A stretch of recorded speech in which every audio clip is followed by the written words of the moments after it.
지난주에 영화 밀양을 통해서 두 사람의 신앙인을 우리가 살펴봤습니다. 먼저 유괴살인범 박도섭이 있었습니다.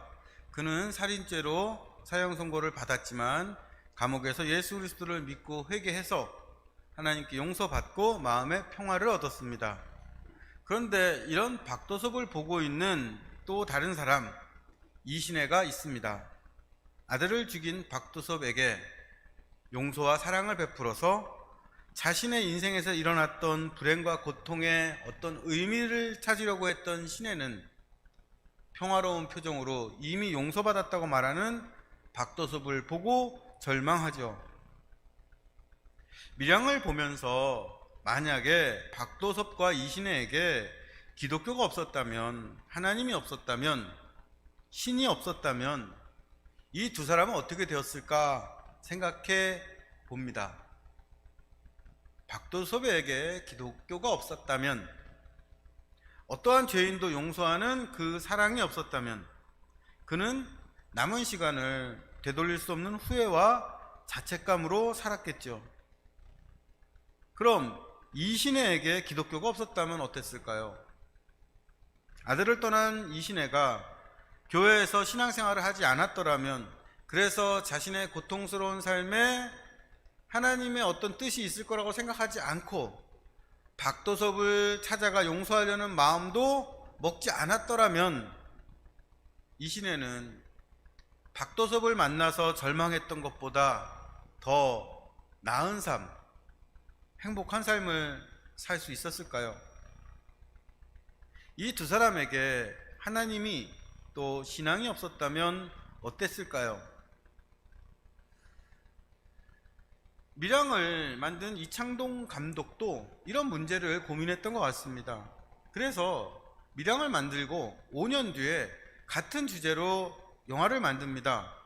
이창동 감독이 밀양에 이어서 만든 영화는 윤정희 배우가 주연한 시라는 작품입니다. 이 영화도 밀양처럼 가해자와 피해자의 문제를 다루지만 여기서는 밀양과는 다르게 전혀 종교적인 주제, 종교적인 배경이 없습니다. 시의 주인공은 성폭행을 저지른 손자를 둔 외할머니예요. 딸 대신에 자신이 기르던 중학생 외손자가 집단 성폭행에 가담을 했고 그 피해 소녀가 강에 투신해서 사망합니다. 이 외할머니는 이 사실을 알고 절망하죠. 그런데 주인공을 더 암담하게 만드는 건 아무런 죄의식도 느끼지 않고 반성도 하지 않는 외손자의 모습입니다. 성폭행을 저지르고도 손자는 평소처럼 텔레비를 보며 낄낄대고 피해 소녀의 영정사진을 보고도 아무 반응도 보이지 않습니다. 이런 손자를 대신해서 주인공은 피해자 소녀의 죽음을 애도하고 어려운 형편에도 자신의 최선을 다해서 소녀의 엄마에게 줄 합의금을 마련합니다. 그리고 스스로 자신의 그 손자를 신고해서 법의 판결을 받게 하죠.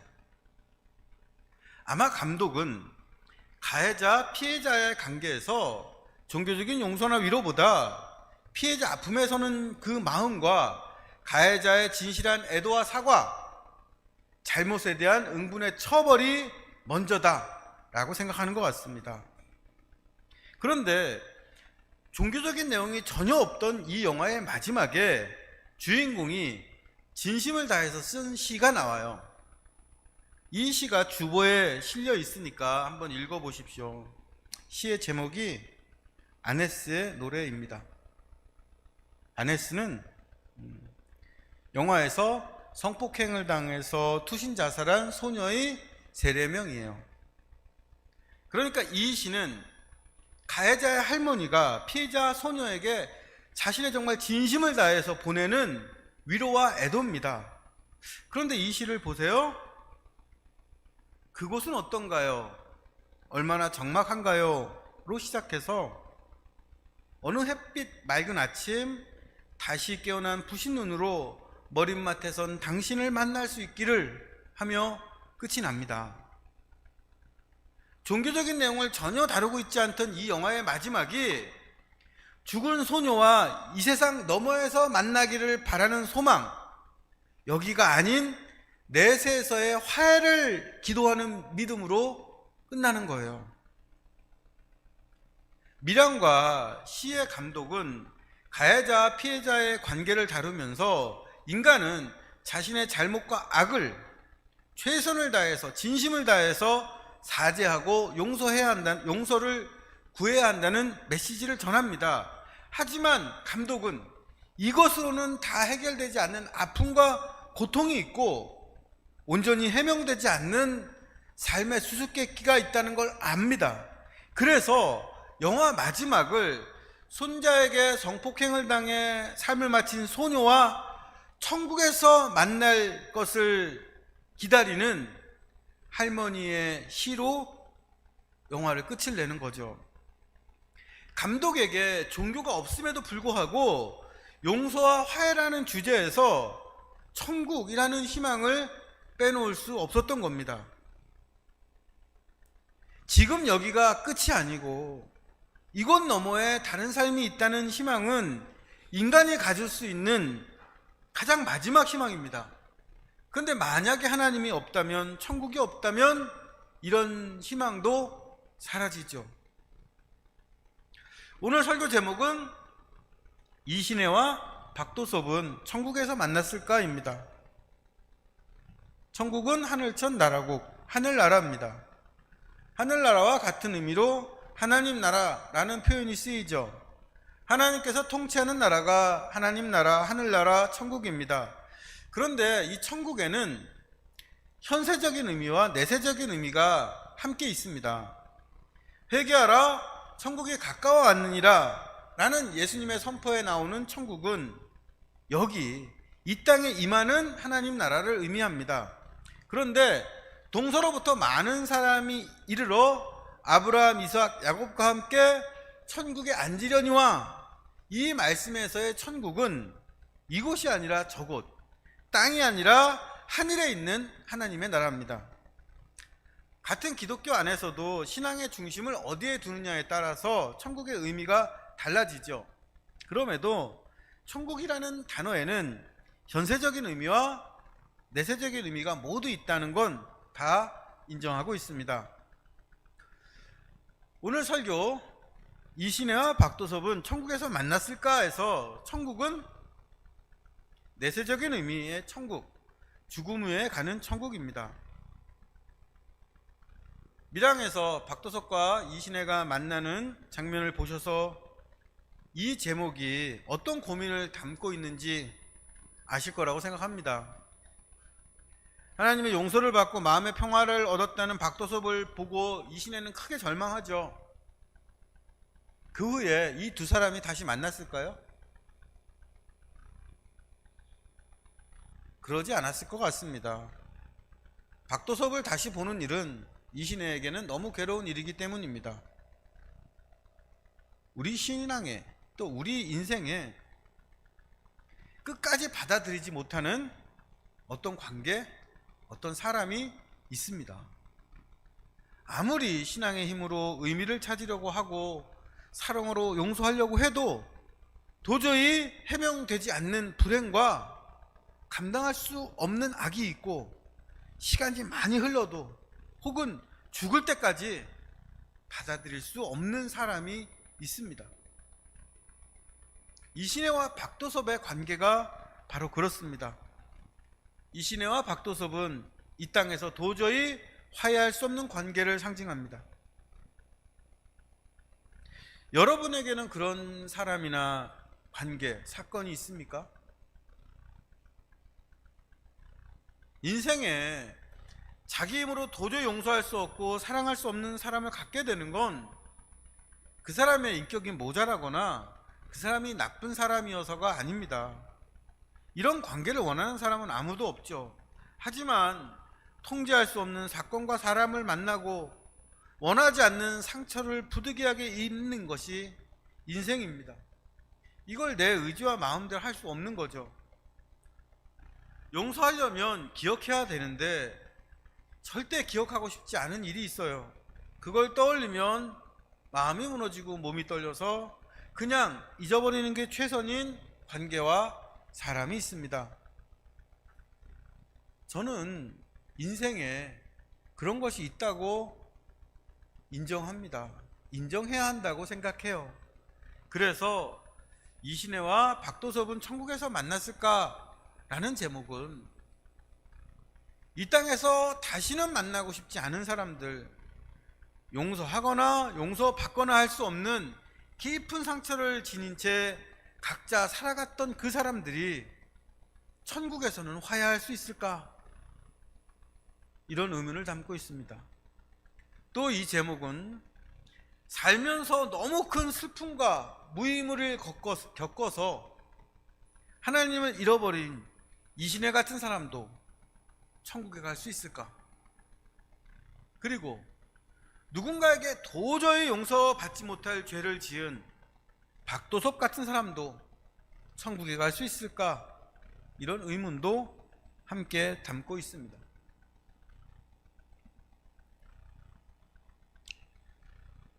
이신혜는 박도섭을 면회하고 돌아와서 신앙을 잃어버립니다. 신앙을 통해서 고통의 의미를 찾으려고 했던 시도가 실패했기 때문입니다. 이신혜처럼 삶의 고통 속에서 신앙을 잃어버리는 사람들이 있습니다. 조금 넓게 생각해 보면 살면서 큰 고통에 몸과 마음이 갈려져 나가서 삶의 희망을 잊고 스스로 삶의 문을 닫는 사람들도 있어요. 저는 사실 더 이상 살아갈 의미를 찾지 못하는 그 절망을 모릅니다. 생각해보고 짐작을 해보지만 사실은 몰라요. 경험해보지 않았고 그런 깊은 공경에 빠져보지 않았기 때문입니다. 그냥 깊은 우물을 들여다보는 것처럼 그런 게 있구나 할 뿐이죠. 이신혜처럼 고통 속에서 삶의 의미를 잃어버린 사람들, 그러다 신앙을 버리거나 생명까지 버린 사람들도 천국에 있을까요? 저는 이 질문에 모르겠다라고 대답하고 싶습니다. 그러면 그런 대답 말고 확실한 대답을 해주세요, 이렇게 요구하시죠. 그러면 조금 더 확실한 대답을 드리도록 하겠습니다. 히브리서 4장 13절입니다. 지으신 것이 하나도 그 앞에 나타나지 않음이 없고 우리의 결산을 받으실 이의 눈앞에 만물이 벌거벗은 것 같이 드러나느니라. 하나님의 눈앞에 가려지는 것이 없고 모든 사람의 인생이 벌거벗은 것처럼 환하게 하나님의 눈앞에서 드러납니다. 내가 알고 있는 나의 삶도, 내가 판단하는 누군가의 삶도, 누군가가 판단하는 나의 삶도 다 부분적이고 불완전할 뿐이지만 하나님 앞에, 하나님의 눈앞에서는 가려지는 것이 하나도 없이 그 사람의 인생이 드러납니다. 달리 말하면 하나님께서는 이신의 절망과 고통을 이신의 자신보다 더 잘 알고 계시고 그 절망과 고통의 이유와 과정도 분명하게 보고 계시다는 뜻입니다. 그런데 이렇게 인간의 모든 것을 아시는 하나님은 십자가 예수 그리스도를 통해 우리를 구원하시는 사랑의 하나님, 우리의 아버지 되시려는 선하고 긍휼이 많으신 하나님입니다. 한낱 인간인 저도 고통 속에서 신앙을 잃고 삶의 의미를 잃은 사람을 보면 안타까운 마음이 들어서 다른 길, 다른 기회를 주고 싶은데 그분의 딸을 보는 하나님의 마음은 어떠하시겠습니까? 저는 모든 것을 아시는 하나님이 선하고 옳은 사랑의 하나님이시라 믿기 때문에 누군가 이신혜가 천국 갔을까요? 라고 묻는다면 하나님은 사랑이시기 때문에 그 사랑의 하나님께서 천국에서 이신혜와 함께 있을 겁니다. 대답하겠습니다. 그럼 박도섭은 어떨까요? 박도섭도 천국에 있을까요? 우리는 이신혜 앞에서 하나님께 회개했다, 용서받았다 이렇게 말하는 박도섭에게 아주 불편한 마음을 갖죠. 하지만 지난주 설교에서 말씀드린 몇 가지 이유를 근거로 이런 박도섭의 신앙을 거짓이다 말할 수 없다는 게 제 입장입니다. 만약에 박도섭이 개신교가 아니라 천주교 신부를 만났다면, 천주교 신앙을 가졌다면 어땠을까요? 천주교에서는 어떤 죄를 지은 사람이 스스로 내가 하나님께 회개하고 용서받았다 이렇게 말하지 못합니다. 천주교 신앙은 철저하게 사제 중심적이고, 이 죄의 용서가 신부님에 의해서 관리되고, 그래서 남발되지 않습니다. 박도섭 같은 사람이 천주교에서는 있을 수가 없어요. 우리가 잘 아는 안중근 의사가 있죠. 안중근 의사는 도마라는 세례명을 가진 천주교인이었습니다. 안중근 의사가 하얼빈에서 이토 히로부미를 저격했을 때 당시 조선 교구장이었던 프랑스 신부 뮤텔 신부는 살인은 절대 악이라면서 안중근 의사를 파문했어요. 안중근 의사가 감옥에서 간절히 바랬던 건 신부님이 와서 죽음을 앞둔 사람에게 베푸는 마지막 성사, 종부성사라는 걸 해주는 것이었는데, 조선 교구장이었던 주교는 이걸 못하도록 금지했습니다. 그래서 안중근 의사와 친분이 있던 빌렘이라는 분이 몰래 여순 감옥에 가서 안중근 의사의 고해 성사를 듣고 성처를 베풀었고 돌아와서 직무정지를 당했어요. 하지만 이때도 살인죄를 용서하진 않았습니다. 살인죄로 파문당했던 안중근 의사가 천주교 신자로 복권된 건 그로부터 84년이 지난 뒤였습니다. 이만큼 천주교는 살인죄를 엄격하게 다루고 쉽게 용서하지 않습니다. 박도섭이 천주교를 믿었다면 그렇게 평화로운 얼굴로 이신의 앞에서 나 용서받았다 말하지 못했을 거예요. 그런데 개신교는 이게 돼요. 왜일까요? 천주교에서는 구원이 반드시 사제를 통해서만 이루어지지만, 개신교의 구원은 사제 없이 하나님과 나의 직접적인 소통으로 이루어지기 때문입니다. 하나님과 내가 직접 만날 수 있다. 하나님 앞에 내가 단독자다. 내가 제사장이다. 이게 개신교의 특징이고, 저는 이것이 예수 그리스도께서 우리 중보자 되셔서 하나님과 인간을 이어주셨다는 성경의 가르침과 더 맞다고 생각합니다. 개신교는 성경대로 구원에서 사제의 역할을 부정하고 인간과 하나님의 직접적인 만남을 인정하기 때문에 박도섭 같은 신자가 생기고, 박도섭과 하나님의 관계를 제3자인 우리는 판단할 수 없는 거죠. 하나님께 용서받았다고 태연하게 말하는 유괴살인범 박도섭도 천국 갔습니까? 여러분이 저에게 묻는다면 저는 아니라고 말할 수 없다 라고 대답하겠어요. 더 분명하게 말해주세요 하신다면, 예, 회개한 박도섭도 천국에 있을 겁니다 말씀드리겠습니다.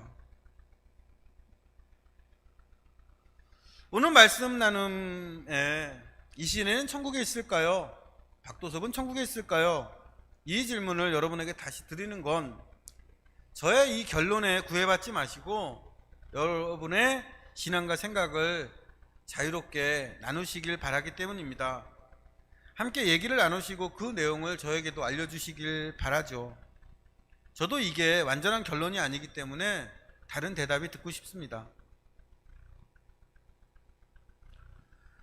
서로 다른 입장인 이신의 박도섭이 모두 천국에 있을 거다 말씀드렸지만, 이건 결국 하나님의 주권에 속한 일이다 이렇게 전제할 수밖에 없습니다. 제가 누가 천국에 갔을 거라고 해서 천국에 가지 못할 사람이 가는 것도 아니고 그 반대도 마찬가지죠. 이건 전적으로 하나님이 하실 일입니다. 다만 저는 이걸 결정하는 하나님께서 옳고 선한 사랑의 하나님이시기 때문에 우리가 생각하는 것보다 더 많은 사람이 천국에 있을 거라고 믿습니다. 그래서 저는 이신혜와 박도섭이 모두 천국에 있을 거라고 생각하죠. 그렇다면 이신혜와 박도섭은 천국에서 만났을까요? 말씀대로 이 땅에서 다시는 만나고 싶지 않은 두 사람, 깊은 상처를 준 가해자, 피해자가 천국에서 화해할 수 있을까요? 저는 그런 일이 일어나는 곳이 천국이라고 믿습니다. 이신혜와 박도섭이 천국에서 화해할 수 있는 건 그곳에 이신혜가 이 땅에서 만날 수 없었던 아들 준, 박도섭의 범죄로 생명을 잃은 희생자 준이 새로운 생명을 입고 살아있기 때문일 겁니다. 천국은 인간을 헛되고 절망하게 만드는 모든 악과 죽음이 정복된 곳이고 부활과 새 창조의 장소입니다. 그래서 우리는 거기서 더 높고 넓은 시선으로 인생을 보고 해명되지 않았던 악과 고통의 의미를 깨닫고 이 땅에서 억울하게 죽은 악과 죽음의 희생자들이 하나님께 새로운 몸과 생명을 얻어서 하나님을 찬양하는 걸 보게 될 겁니다. 그걸 통해서 이 세상에서 겪은 아픔과 슬픔의 위로를 받을 거예요. 오늘 본문인 이사야서 11장 6절에서 9절 말씀 함께 읽어보시죠. 그때 이리가 어린 양과 함께 거하며 표범이 어린 염소와 함께 누우며 송아지와 어린 사자와 살찐 짐승이 함께 있어 어린 아이에게 끌리며 암소와 곰이 함께 먹으며 그것들의 새끼가 함께 엎드리며 사자가 소처럼 풀을 먹을 것이며 젖 먹는 아이가 독사의 구멍에서 장난하며 젖된 어린 아이가 독사의 굴에 손을 넣을 것이라. 나의 거룩한 산 모든 곳에서 해됨도 없고 상함도 없을 것이니 이는 물이 바다를 덮음같이 여호와를 아는 지식이 세상에 충만할 것입니다. 이사야 선지자는 우리가 결코 이 땅에서는 만날 수 없는 현실을 예언합니다. 이리와 어린 양이 어울리고 표범과 어린 염소가 함께 뒹굴고 송아지와 어린 사자와 어린 아기가 암소와 곰이 친구가 되고 젖먹이가 독사와 장난칩니다. 그런데 여전히 이리는 이리고 표범은 표범입니다. 사자와 곰은 여전히 사자와 곰의 이빨을 가지고 있고 독사에게는 독이 있습니다. 서로 다른 특징과 모습은 변하지 않았지만 이것이 더 이상 두려움이나 위협이 되지 않는 건 그 시간에 하나님을 아는 지식이 세상에 충만해지기 때문입니다. 이사야 선지자가 보여주는 이 세상의 종말에 이루어질 평화는 한편으로는 이 세상이 끝날 때까지 이런 현실은 보지 못한다는 뜻이 되기도 합니다.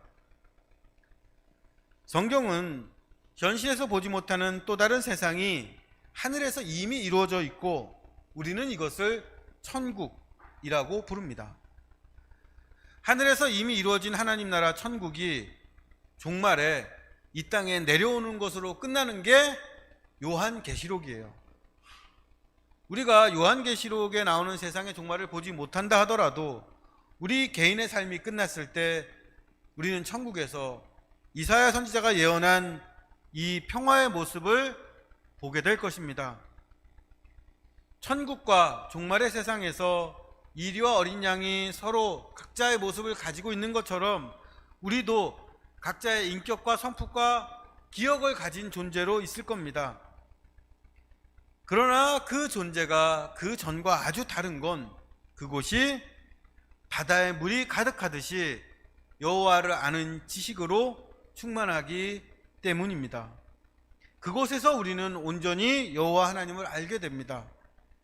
천국에서도 박도섭은 박도섭이고 이신혜는 이신혜지만 이 두 사람이 서로 화해하는 건 우리가 이 세상을 살면서 가졌던 모든 원한과 두려움이 사라지는 건 그곳에서 온전히 하나님이 어떤 분이신지, 그분이 우리 삶에 어떤 일을 하셨는지 알게 되고, 우리가 끝이고 죽음이라고 생각했던 것에서 시작하고 또 살아나는 생명을 확인할 수 있기 때문입니다. 우리는 오늘 내일 여전히 이 땅을 살아가죠. 이건 천국과 세상의 종말을 아직 만나지 못했다는 뜻이고, 박도섭은 박도섭대로, 이 시대는 이 시대대로 서로 화해하지 않고 살아가는 뜻이기도 합니다. 하지만 하나님께서는 우리에게 이렇게 화해할 수 없는 관계가 끝이 아닌 것을 우리 평생을 통해 가르치시고 알려주십니다. 우리는 해결할 수 없는 고통과 무의미 속에 사는 이 시대이기도 하고, 누군가에게 지독한 상처와 아픔을 주고도 모르고 있는 박도섭이기도 합니다. 어느 때는 이신혜처럼 아프고, 또 어느 때는 박도섭처럼 스스로 용서하며 위로받고 살죠. 하나님께서는 이런 우리에게 천국과 화해를 가르치십니다. 그런데 그 방법이 마치 어린아이에게 말을 가르치는 것과 같아요. 엄마가 어린아이가 말을 못 알아듣는다는 걸 알면서도 계속 말을 걸고 얘기를 합니다. 어린아기는 엄마가 무슨 말을 하는지 모르지만 엄마 입을 보면서 그 소리를 반복해서 들으면서 이게 뭔지는 모르지만 나를 향한 것이라는 걸 알고 조금씩 그 말을 배워갑니다. 우리는 하나님께서 가르치시는 천국과 화해 결코 모릅니다. 이건 이 세상에서 나오는 것이 아니기 때문이죠. 하지만 인생의 여러 사건과 시간 속에서 어린아이가 말을 배우듯이 우리는 그것이 나를 향한 말씀과 약속이라는 걸 알게 되고, 차츰 그 의미를 깨닫게 되고, 이 땅과 세상에서 하늘과 천국의 삶을 소망하게 될 겁니다. 그러면서 그 전에 도저히 할 수 없었던 화해와 용서를 할 수 있는 힘과 용기를 갖게 되겠죠. 이신혜와 박도섭은 천국에서 만날 겁니다. 우리는 짐작할 수 없는 하나님의 큰 뜻과 사랑이 이것을 가능하게 하기 때문입니다. 천국에서 이루어질 그 일을, 그 화해와 평화를 우리 삶의 현실에서도 배우고 경험할 수 있길 바라고 축복합니다. 그런 성도 하나하나가 모여서 우리 주사랑교회가 이 세상에서 사랑과 화해의 공동체로 세워져 가길 소망합니다. 함께 기도하시죠.